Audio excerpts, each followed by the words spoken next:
Rancho had a name of its own, along with Baldwin Hills, along with Vineyard Rec Center. But Vineyard was the beast team around here back in those days, in reference to basketball. I became friends with Chris Butler, who ended up taking my job as a JV coach when I moved on to play at to coach at the JC level. And Rancho was just a place to play. Rancho is really a mecca. They have a lot of banners hanging in this gym. Dave was back here back in the day. Dave would if you win something, he would promote you. He would hang a banner, and a lot of times he would have the stack team all the time. So I took great pleasure in beating his stack team when I got a chance. But a lot of banners were hung up in here. I've won a couple of Rancho summer leagues. No banner, but it doesn't matter because I was here for the kids. And at 64 years old, I still have the fire to get around and try to train somebody. I'll be wanting to walk out, but I can't walk out. Every time I do, it's another kid walks up on me, want to learn some basketball. And much is given, much is required. That's biblical, and I try to live up to those standards.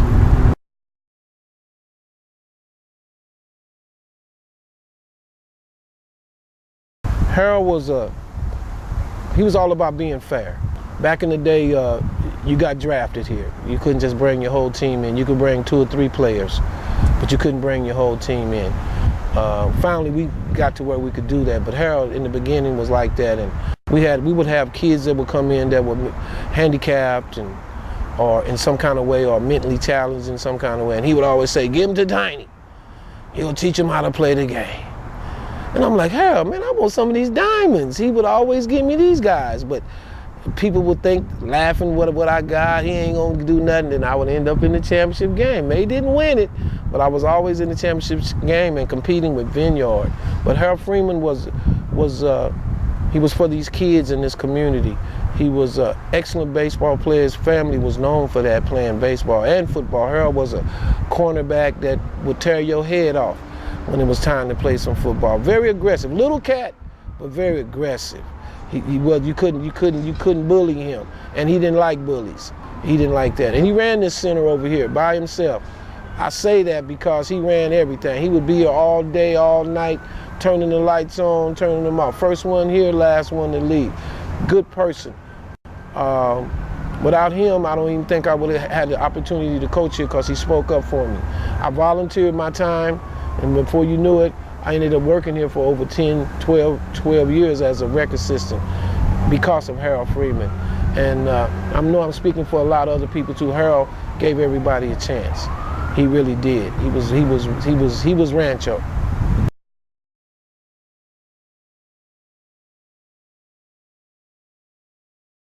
Joe Weakley was the kind of guy, he was a neighborhood guy.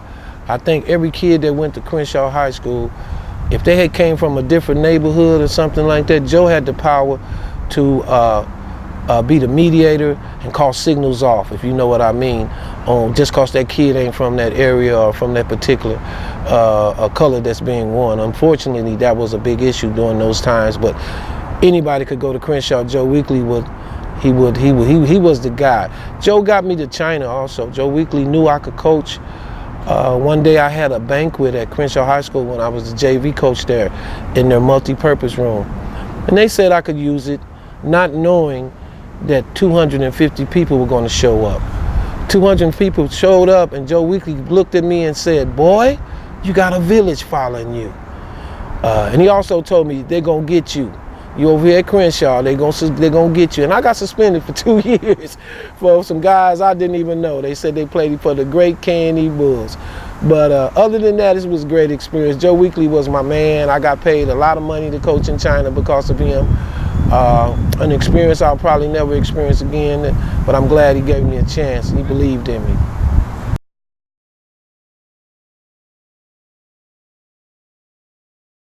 K&E Bulls was started with a friend of mine named Kevin Outlaw, and my name is Edmond Flournoy. He wanted to put E and K, but that didn't sound that good to me because it was my idea. I brought it up, so I said we're gonna call it K&E because it's Kevin and Edmond. That's how it started.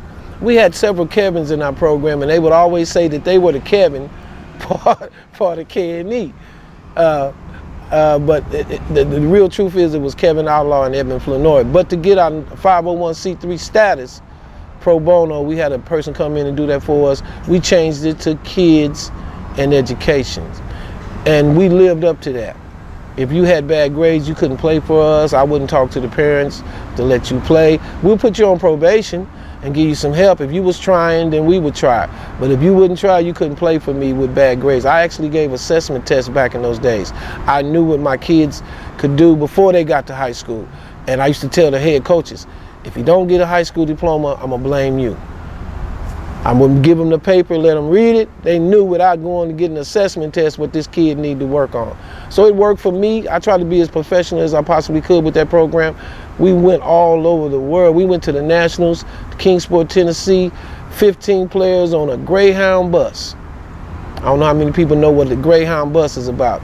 Every time I see a Greyhound bus right now, I turn my back. But great players was on that team. We had Tommy Davis, we had Ricky Brown, we had Todd Whitehead, we had Arthur Tate, Michael Boyd. Now all of these players I'm naming are big time players. At that time they played in college and they were well known. They were state championship guys. We had a lot of good players, and Candy was a family more than a basketball team. I would always say that. We lived in the AAU arena, but we never called ourselves an AAU program. We all called ourselves a family and a team. And to this day, Candy Bulls has about 40, 42, 46 coaches that came out of my program and played under me. They're actually coaching right now all over the world. And it's been a good thing. I'm closing it down after 36 years. There's no more K&E. I have a program called TBT. Still K&E in a way. It's trained by Tiny. So beware, we still out there.